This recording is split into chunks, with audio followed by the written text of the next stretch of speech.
ومن ريال مدريد كيليان امبابي اتكلم عن زميله فينيسيوس جونيور وقال في تصريحات لآس: علاقتي بفينيسيوس بقت قوية جدا السنة ديت، اتعرفنا على بعض اكتر وهو لاعب رائع وشخصيته جميلة جدا.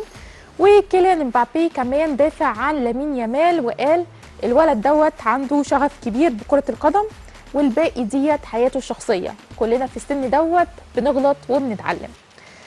واخر لقاء معانا من برشلونة برضو، رئيس النادي خوان لابورتا علق على اقامة ماتش برشلونة ضد ريال في مدينة ميامي الامريكية وقال احنا متحمسين جدا نقابل جماهيرنا هناك تاني، وبنشكر رابطة الدوري الاسباني على الفرصة ديت لانها من اهم اسواقنا الاستراتيجية.